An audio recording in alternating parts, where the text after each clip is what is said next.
네, 안녕하세요. 네, 저는 지금 KT Responsible AI 센터장과 AI to X의 연구 소장을 맡고 있고요.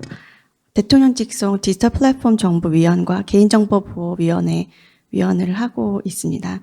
또 경기도와 서울시 사차위에 하고 있고 서울대와 카이스트에서는 자문위원과 겸직 교수를 하고 있습니다. 네. KT는 지금 한 3.5년 정도 다녔고요. 그전에는 네이버에서 한 3년 있었고, 그전에는 삼성에서 AI를 맡았었습니다. 지금 혹시 주식을 하시는 분이 있으신지 모르겠는데요. 최근 이번 주가 엔비디아가 시총이 1위가 되었습니다. 엔비디아의 시총은 지금 4,600조 정도 되는데요. 엔비디아가 1위이고 마이크로소프트, 애플이 이어서 2, 3위를 하고 있습니다. 시총이 4,600조가 얼마인지 감이 오실지 잘 모르겠는데 저희 나라 전체 코스피, 코스닥 시총 총합이 2,300조입니다. 그러니까 엔비디아 하나를 팔면은 저희 나라 기업을 2번 살 수 있는 그런 정도의 시총 규모라고 할 수 있는데요. 이렇게 기술이 발전하고 있는 거는 이 세 회사가, 그리고 이 시총이 이렇게 올라가고 있는 건 이 세 회사가 AI에 집중하고 있기 때문인데요. 아마 PC와 인터넷 시대, 그리고 모바일 클라우드, 딥러닝 이 기술의 흐름을 기억하시는 분들이 많을 것 같습니다. 마이크로소프트나 애플은 창업한 지 50년 정도 된 기업입니다. 각각 한 75년 그리고 76년에 창업을 한 기업이고, 엔비디아는 지금 30년 된 기업입니다. 30년이 딱 된 기업인데, 마이크로소프트는 맨 처음에는 그 PC 소프트웨어에서 시작된 기업인데, 중간에 모바일 클라우드 시대가 됐을 때 클라우드 퍼스트 전략으로 전환을 해서 다시 한번 도약을 하게 되었습니다. 그리고 애플은 맨 처음에 매킨토시와 같은 퍼스널 컴퓨터 시장에서 같이 IBM과 함께 경쟁을 하다가 3G 통신 시대가 되었을 때 아이폰을 통해서 다시 한번 도약을 했습니다. 지금 애플의 그 매출액의 60% 정도는 아이폰 매출에서 나옵니다. 또한 엔비디아는 원래는 그래픽스 카드를 파는 회사였어요. 그런데 2012년에 아주 놀라운 일이 발생합니다. 토론토 대학에 있던 한 학생이 제프리 힌튼 교수님의 학생이 GPU를 통해서 AI의 학습과 추론이 가능하다는 것을, 멀티 GPU를 사용할 수 있다는 것을 2012년에 연구실에서 발견을 하게 되었습니다. 그 이후에 엔비디아는 AI 기업으로 도약을 했습니다. 그래서 이번 주에 시총 1위를 탈환하게 되었는데요. 2012년에 그 학생이 GPU에서 AI가 돌아갈 수 있다는 걸 발견한 이후에 엔비디아는 과감히 AI 프로세서를 위한 투자를 했습니다. 그리고 4년 후에 DGX-1이라는 걸 출시했는데요. 이 DGX-1을 출시하고 나서 제일 처음 한 일이 이 첫 번째 머신을 오픈 AI에게 전달하는 것이었습니다. 그래서 공짜로 오픈 AI에게 그것을 제공을 해서 또 AI의 발전을 같이 이끌었다고 할 수 있습니다. 지금 AI 시대가 바야흐로 경험하고 지금 많은 화제가 되고 있는데요. AI란 단어 자체는 벌써 만들어진 지 거의 70년이 된 단어입니다. 존 맥캐티 교수님이 다트머스 대학에서 Artificial Intelligence라는 단어를 만들고 세계적인 석학들을 모으셔서 어떻게 하면 우리가 인간의 지능을 흉내내는 인공지능을 만들 수 있을지를 고민했습니다. 하지만 2번의 겨울을 맞이하고 몇십 년 동안 아무 어떤 괄목할 만한 성과가 나지 않아서 잠시 그 수면 아래 있다가 IBM이나 캐나다와 같은 기업, 국가들의 투자로 그 명맥을 유지했습니다. 그리고 최근에는 아마 2022년 11월에 챗GPT를 통해서 AI가 일상으로 오게 되는 것을 다들 좀 뉴스나 아니면 실제로 사용을 통해서 체감하셨을 것 같습니다. 이렇게 AI 시대가 2010년대 우리 일상으로 들어올 수 있게 된 이유는 AI 기술과 빅데이터, 그리고 컴퓨팅 파워의 혁신 때문입니다.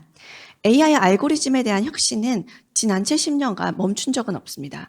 뉴럴 네트워크가 되었던 어떤 서포트 벡터 머신 아니면 어떤 옵티마이즈 이런 많은 이론들 속에 컨볼루션, 어떤 백 프로퍼게이션 이런 네트워크에 대한 어떻게 네트워크에서 정보를 최적화할 수 있을지에 대한 이론적 고민은 계속되었고요. 이 빅데이터에 대한 혁신은 모바일 시대와 인터넷이 이끌었다고 할 수 있습니다. 모바일이 나오기 전에는 인터넷이 나오기 전에는 우리는 사진과 글을 자신의 일기장과 앨범에 꽂아놨습니다. 하지만 인터넷과 모바일 시대가 되면서 사진은 핸드폰으로 찍게 되었고 찍은 사진은 웹에 올리고 자신의 글이나 생각은 메신저나 SNS나 아니면 웹페이지에 올리게 되었는데요.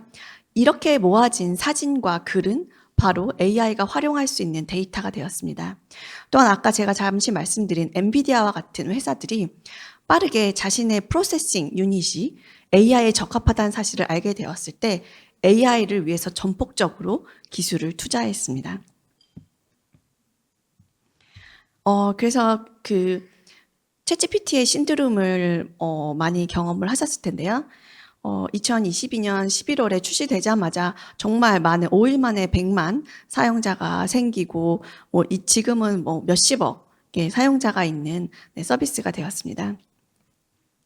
그리고 다들 AI가 지금 어디 쓰이고 있는 거지? 어떻게 돈을 벌고 있지? 이런 걸 많이 궁금해 하시는데요. 오히려 AI가 많이 활발해졌을 때 이제 컴퓨터 사이언스가 할 일이 정말 많아지나 AI 연구 개발자들이 더욱더 잡이 늘어나나라고 생각했을 때 아이러니하게도 컴퓨터가 가장 프로그래밍을 잘하는 능력을 가졌다는 사실을 알게 되었습니다. 그래서 잡을 없앤다는 능력보다는 지금 프로그래머들의 생산성을 향상시키고 있습니다. 거의 30% 향상됐다, 50% 향상됐다, 이런 많은 수치들이 나오고 있는데요. 어떻게 보면 AI가 우리 일상, 그리고 생산성, 그리고 창작 능력에 도움이 된다고 했을 때, 이것에 대한 중독이 필요합니다. 어떻게 보면 결핍이 필요한데요. 우리가 이제는 인터넷이 없이 산다는 거는 약간 물과 공기가 없이 세상과 끊어진 듯한 결핍을 느끼는 상황이 되었습니다. 근데 우리가 AI 없이 산다는 것이 그와 같은 파급력이 있으려면 AI가 없을 때 어떻게 할 수 있을지가 까마득해야 되는데 지금 아마 프로그래머 분들은 인터넷에서 많은 코드들을 레퍼런스들을 찾고 어떤 라이브러리나 어떤 최신 기술들이 업데이트된 것들을 책으로 공부하는 것이 아니라 인터넷에서 찾는 것이 되었는데요. 이제는 AI들이 그것을 실제로 코딩 레벨까지 해주는 수준이 되었기 때문에 만약에 이것이 다시 없어진다면 그것을 한 땀 한 땀 자신이 다시 타입을 해야 된다고 생각한다면 많은 불편함을 느끼게 될 거라고 생각을 합니다. 또한 지금 그런 의료 그리고 법률 쪽에서 AI의 적용이 많이 활발하게 되고 있는데요. 특히 어떤 지식을 가지고 고객 아니면 환자를 대응하는 것에 대해서는 AI가 오히려 사람보다 더 친절하고 더 자세하고 그 인터랙션에 대한 만족감이 높다는 연구 결과들이 나오고 있습니다. 이 슬라이드에서는 그 전문 상담, 의료 영역에서 전문 의사를 상담을 받는 것보다는 챗GPT의 상담을 받는 것이 한 4-5배 더 좋았다라는 결과가 있기도 합니다. 또한 컨설턴트 같은 경우 분들은 단기간에 많은 지식을 얻어서 어떤 특정 분야의 전략을 세우고 트렌드를 예측을 해야 되는데 지금 양적으로는 한 10% 이상 효율이 높아졌고 빠르게 속도감으로는 25% 이상 작업의 능률이 올라갔다고 생각하고 있다고 합니다. 또한 또 많은 평균적인 직업들도 지금보다 AI를 사용했을 때 40% 정도 품질이 올라가는 결과들이 나오고 있습니다. 그래서 지금까지 많은 산업적 혁신, 기술적 혁신이 있었습니다. 바퀴, 엔진, 전기, 인터넷 이들이 미친 그 GDP에 미친 영향에 비해서 AI가 GDP에 미칠 영향이 몇 배가 더 클 것이라는 예측이 있습니다. 이것은 AI가 개인의 일상에 들어오고 어떤 에너지 이피션트 그리고 바이오로지컬 신약을 개발한다든지 대면 업무를 한다든지 재무적인 성과를 내야 될 때 AI가 처리하는 업무가 사람이 처리할 수 있는 업무에 비해서 훨씬 많고 거의 그 캐파가 무한이라고 하기 때문입니다. 하지만 이렇게 훌륭한 AI에 대해서는 저희가 고민할 것들이 있습니다. 또 어떤 그 임팩트나 챌린지들이 있는데요. 이것을 6가지로 말씀을 드리도록 하겠습니다. Political, Economical, Social, Technological, 그다음 Environmental, 그리고 Legal 이렇게 5개 패스트 프레임워크인데요. 하나씩 말씀을 드리자면 과연 정치 외교적 분열과 AI 발전이 상호 어떤 영향을 미칠 수 있을까가 어떻게 보면은 고민이 할 수 있는 것인데요. AI는 데이터로 움직이게 됩니다. 근데 그것이 과연 데이터들이 정치적, 외교적으로 중립일지에 대해서는 고민이 필요합니다. 여기 왼쪽에 나와 있는 플롯을 보시면 많은 유명한 그 LLM들이 정치적으로 약간 어느 정도는 편향을 가지고 있다는 것을 볼 수 있습니다. 세상에 있는 데이터 자체에 편향이 있기 때문에 이 편향이 없이 중립을 만드는 것 자체가 꽤 힘듭니다. 또한 AI를 할 때 뭐 하드웨어적이나 소프트웨어적으로 생태계로 움직여야 되는데 어떤 특정 국가들이 대립을 하고 있다는 것은 이런 기술의 흐름을 아니면 그것이 적용되는 적용처를 막고 그 생태계가 양분화될 수밖에 없는 양극화될 수밖에 없는 상황을 만들기도 합니다. 또한 경제적인 효과에 있어서 AI 격차는 경제적 격차로부터 나올 수도 있고요. 또한 AI 격차가 경제적 격차를 만들어내기도 합니다. 지금도 AI를 주도하고 있는 나라들, 국가들의 순위를 보면 그 국가들이 GDP 순위와 거의 일치한다는 것을 알 수 있습니다. 돈이 많은 국가가 AI를 잘할 수 있고 정말 많은 투자가 필요하기 때문이고요. 또한 지금 어느 국가, 어느 기업, 어느 사람들은 제너레이티브 AI 메이커가 되고 있고요. 누군가들은 그런 만들어진 제너레이티브 AI를 새로 적용하는, 활용하는 쉐이퍼들이 돼 있고 어떤 사람들은 단순히 이용만 하는 테이커가 되고 있는데 이 상황에 어느 국가들, 어느 기업, 어느 개인들은 illiterate, 그것에 문외한 격차가 커지고 있는 것이 사실입니다. 또한 사회적으로 데이터를 기반으로 움직이는 AI가 과연 모든 문화적인 어떤 종교적인 인종적인 편향을 다 포용할 수 있을까는 사실 물음표입니다. 여기 왼쪽에 보이시는 한 스터디에서는 제너레이티브 AI를 많이 사용하는 국가들의 순위가 나온 적이 한 번 있었는데 물론 이것은 그 평가 지표에 따라서 오차가 많을 거라고 생각을 합니다. 이 지표만 보시면 인디아, UAE, 인도네시아를 1, 2, 3위라고 나온 적이 있는데요. 이 국가들의 특징이 종교색이 아주 강합니다. 힌두교나 이슬람 색이 아주 강하고 어떤 문화적인 특색이 있는 국가들인데요. 만약에 이 국가가 다른 나라에서 만들어진 제너레이티브 AI 프레임워크를 사용했을 때는 자신들이 가지고 있는 문화적, 종교적 특성을 가르치거나 유지하기가 힘들 수도 있습니다. 그래서 다양성을 가진다는 것, 어떤 고유성을 유지한다는 것이 이 AI 시대에서는 좀 다르게 흘러갈 수 있을 것 같습니다. 또한 지금 기술적 진보, 이노베이션과는 개인적 권리가 약간의 충돌이 있을 수도 있습니다. 왜냐하면 데이터를 가진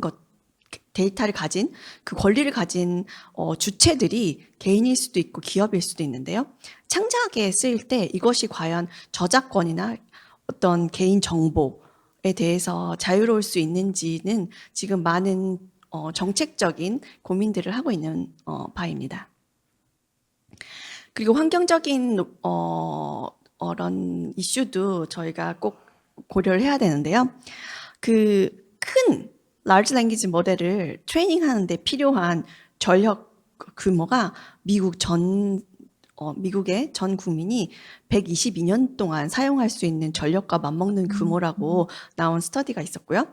우리가 하나의 이미지를 생성하는 데 필요한 전력의 규모는 스마트폰을 풀리 충전하는 또 전기와 맞먹는다는 또 리포트도 있습니다.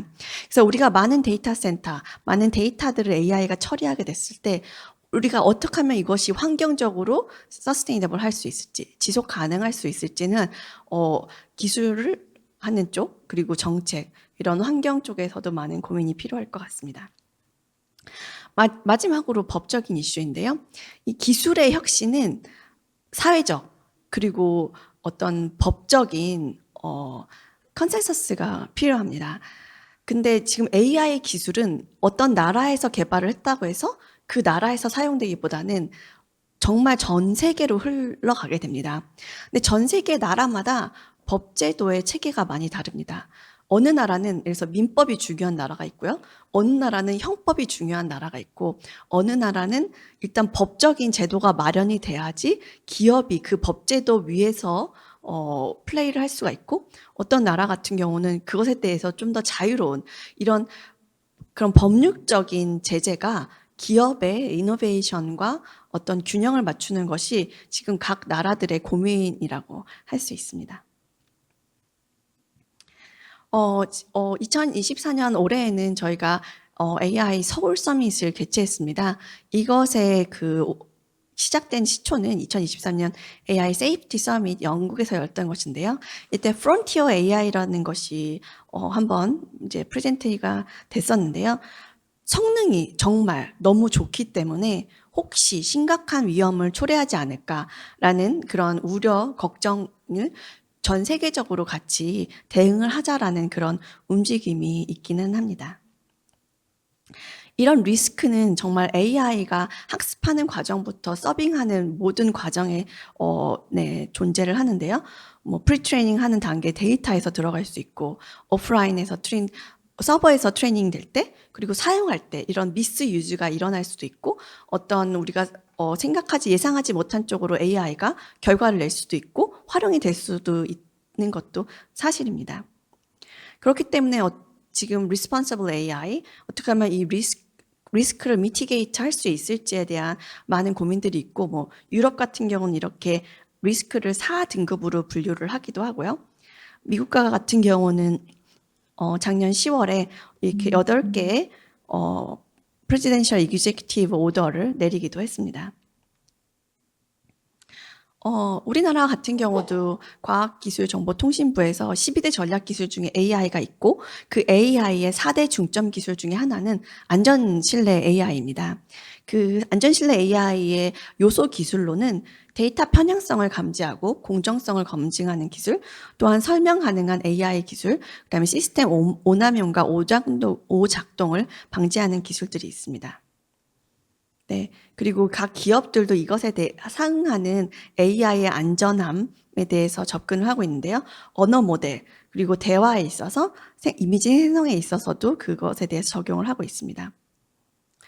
네, KT 같은 경우도 이런 것을 4가지 원칙을 세웠는데요. 그래서 inclusivity, transparency, reliability, sustainability 이렇게 4가지 프린시플을 가지고 AI를 거버넌스 하고 있습니다.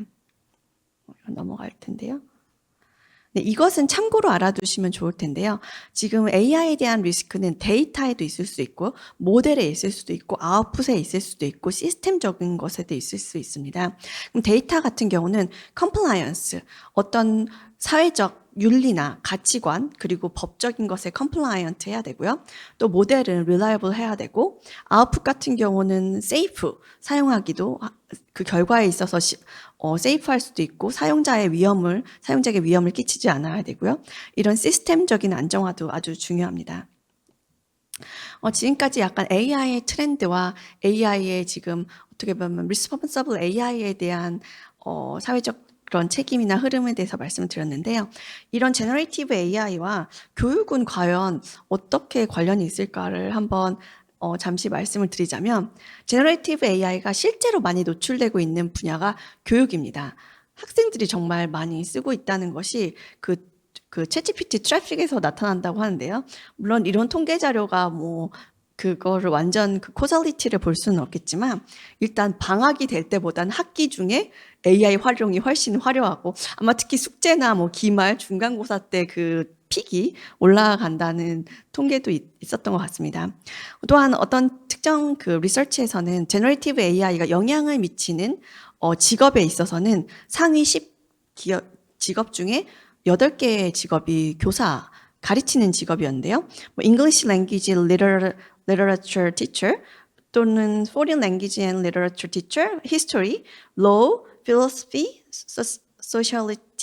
Sociology, Political Science, Criminal Justice, Enforcement Teacher. 그래서 이 대부분의 직업이 가르치는 AI가 가르치는 일을 잘하는 그런 상황이 되고 있고요. 그래서 교육자, 학생, 학부모, 또 행정가들은 이미 그 교육에 대해서 오히려 또 활용을 하시기도 하죠. 평가나 피드백을 생성을 자동화한다든지 개인화된 학습, 커리큘럼을 또 만들거나 자기 주도 학습을 할 수도 있고요. 협업들, 소통 할 수도 있고 번역, 챗봇 이런 것들은 많이 사용이 되고 있습니다. 근데 이때 이슈는 어떻게 보면 원칙과 기준을 마련하는 것이 중요한데요. 지금 AI들이 논문을 많이 쓰고 있죠. 그래서 한 1, 2년 전에 AI가 쓴 논문이 정말 사람의 인터벤션 없어도 억셉이 됐다는 것이 화제가 되기도 했었습니다. 어떻게 보면 그 리뷰 시스템 안에서 그거를 거르지 못할 정도로 AI가 사람 수준의 라이팅을 할 수 있는 것이고요. 또한 밑에 있는 미술전과 사진전에서도 제너레이티브 AI가 만든 그림, 사진, 또한 최근에도 우리나라에서도 음악 경진대회에서도 AI가 만든 작품들이 1위를 하고 있습니다. 근데 1위를 하는 그 평가한 심사위원들은 오히려 그런 AI가 만든 것에 1위를 주고도 나중에 그 사실을 안 다음에 오히려 충격에 빠지는 일도 많았고요. 네, 최근에는 어떤 대학은 그 AI 과목을 열어서 프로젝트 심사를 했는데 1위를 한 프로젝트가 사람이 프로그래밍을 하지 않고 AI가 프로그래밍을 제출한 프로젝트가 1등을 했다고 합니다. 그래서 나중에 학생한테 이걸 어떻게 코딩했냐고 했더니 저는 코딩을 할 줄 모릅니다. 단지 AI를 사용해서 프로젝트를 만들었는데 그 서비스가 잘 나왔을 뿐입니다라고 해서 결국에는 그 1등을 주셨다고 하는 것 같더라고요. 그래서 AI 전문 분야는 점점 확대되고 있는 것이 사실이고요. 그래서 많은 기회들이 있습니다. 하지만 또 많은 리스크가 있기 때문에 이런 다양성, 창의성에 대해서는 기존에 하지 못했던 일들을 AI를 활용하면은 오히려 문과 학생이 그냥 앱을 개발하는 것도 가능하고요. 예술을 하지 않았던 사람이 갑자기 미술 창작을 할 수도 있고 음악도 작곡할 수 있고요. 지금 영역의 경계는 AI 덕분에 허물어질 수 있습니다. 자신이 전문성이 없었지만 단순히 호기심과 의지가 있었던 분야에 저희 전문성 수준의 작품을 만들어낼 수 있고 그런 코딩을 할 수 있고 글을 쓸 수 있는 수준의 AI가 되고 있습니다. 이럴 때 인테그리티, 어떤 표절, 편향 그리고 저작권 침해, 오남용과 같은 리스크들에 대한 저희가 주의가 필요할 것 같습니다. 그래서 미국에서 이런 것을 조사를 했는데 과연 제너레이티브 AI는 기회인가 위협인가? 그랬을 때 78%는 대학 교육에서 이것을 당연히 활용하고 개선 방향을 제공할 것이다 라는 것이 80% 정도 나오셨고 하지만 또한 위협을 가져올 것이라는 의견도 많았습니다. 그래서 당연히 AI 윤리적인 리터러시를 가르쳐야 된다는 거는 95% 그리고 그것을 실제로 준비하고 있는 대학은 한 50% 되는 것인데요. 리스크에 대해서는 학문적 진실성이 가장 우려가 되고 또 이런 제너레이티브 AI가 활용이 됐는지 안 됐는지를 이젠 사람이 판단할 수 없는데 이것을 어떻게 거의 대응은 안 되고 있다라고 하고 있습니다. 그래서 맨 처음엔 AI 도입을 아예 활용을 금지한 학교들도 있었어요. 뉴욕과 같은 경우도 챗GPT 접속을 금지하는 조치를 내렸다가 4개월 만에 그 조치를 철회하는 해프닝도 있었고요. 또한 어떤 대학 같은 경우는 챗GPT를 활용해서 숙제를 내거나 하면은 표절로 정의를 한다고 원칙을 세운 대학들도 있었고요. 하지만 어떤 대학은 전면 활용한다라고 정식적으로 도입을 하는 학교도 있고요. 그다음에 아예 AI 툴을 제공을 해서 모든 학생들이 그 AI를 활용할 수 있는 능력을 필수 교육으로 진행하고 있는 대학도 있습니다.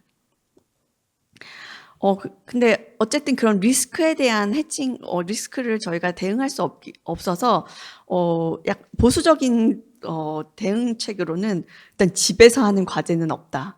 왜냐면 집에서 하면 AI를 활용할 수 있으니까 뭔가 현장에서 뭐 손으로 써야 된다.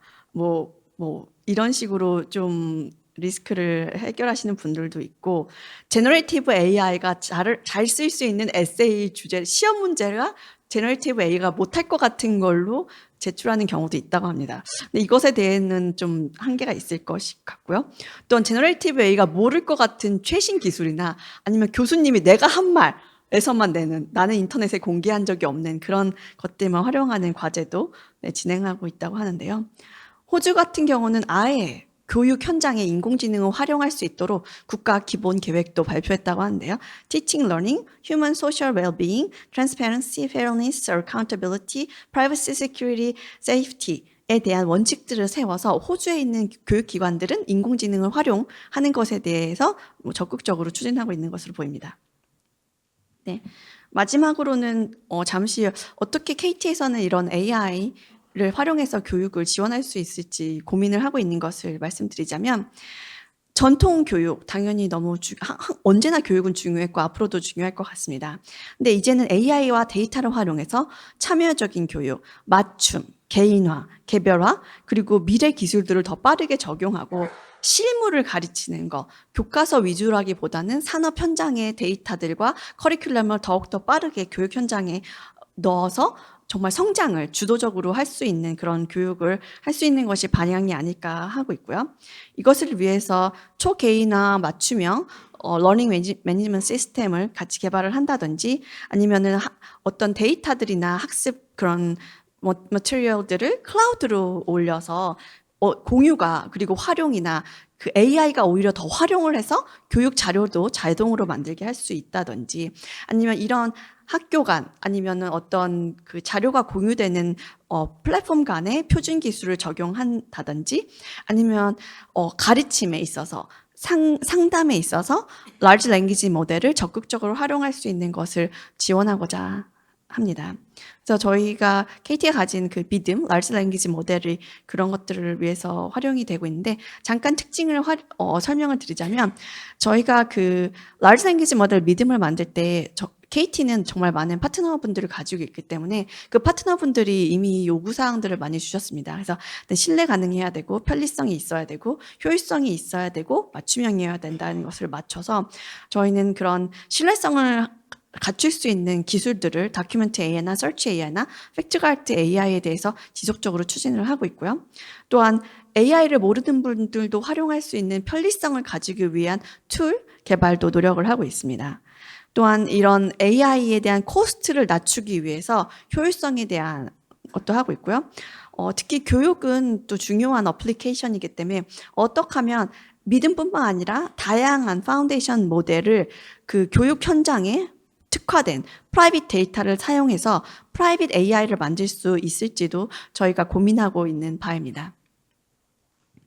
그래서 이런 것들이 가능할 때는 AI 프로페서, AI 어시스턴트, AI 어드바이저, AI 튜터와 같은 것이 많이 에이전트화돼서 활용이 가능할 것으로 저희가 보고 있습니다. 그래서 학사 정보 시스템이나 교육 학습 프로그램, 교수 학습 프로그램, 그리고 학습 분석 플랫폼 등이 활발하게 활용되고 개발될 것이라고 저희는 예측을 하고 있고요. 예를 들어서 최근에 저희가 한림대학교 글로컬 대학 비전 선포식에 가서 여러 데모를 했었는데, 그 중에 데모 하나는 이메일을 통해 교수님과 소통하는 것은 학문적인 과정의 일부로 학생이 이런 질문을 하는 거죠. 윤리적인 행동이 교수님 필요합니다. 이메일을 해킹해서 시험 답안을 것은 알아내는 방법을 법적인 알려줘. 문제를 이랬을 일으킬 수 때 있으며 그것에 대한 교수님의 윤리적인 개인정보를 지침까지 침해하는 행위입니다. AI가 포괄해서 또한 설명을 해주는 학문적인 거죠. 신뢰를 훼손하고 해킹하는 건 학문적인 불법이다. 환경에서 비윤리적이고 공정성과 정직성을 침해하는 공정성과 행위입니다. 정직성을 대신 존중해야 된다. 교수님과 어떻게 보면 소통하는 데 이런 있어서 교육 적절한 철학 방법을 사용하는 같은 것이 중요합니다. 학습에 대한 기본적인 교수님과의 윤리도 미팅을 요청하거나 AI를 통해서 가르칠 이메일을 수가 통해 있습니다. 질문을 제출하는 네, 이것이 마지막 슬라이드인데요. 그래서 AI의 발전은 가속되고 있습니다. 아까 제가 첫 페이지에서 말씀드렸듯이 엔비디아가 시총을 1위를 탈환하는 것이 얼마 걸리지 않았어요. 기존의 기업들, 우리나라 기업들의 다 합친 시총을 2배 넘는 엔비디아가 가능했던 거는 최근 10년간 AI 기술을 선도하고 있기 때문입니다. 그래서 AI는 지금 의료, 법률, 교육, 국방 모든 곳에 적용을 되고 있고요. 누가 과연 이것을 먼저 적용하느냐, 어떻게 보면 시간 순이라고 할 수가 있을 것 같습니다. 그래서 레디니스를 가지셨으면 좋겠고, 오픈 마인드로 AI를 적극 도입을 하셨으면 좋겠고, KT뿐만 아니라 다른 기업들도 AI에 대해서 적극적입니다. 그래서 여러 기업들과 협업을 하셔서 교육 현장에 학생과 교수, 그다음에 학교 행정 모든 것들을 행복하게 만들 수 있고 정말 업투데이트로 만들 수 있는 것에서 고민을 하셔서 기술을 적극 도입을 하셨으면 좋겠습니다. 네, 이상 마치도록 하겠습니다. 감사합니다.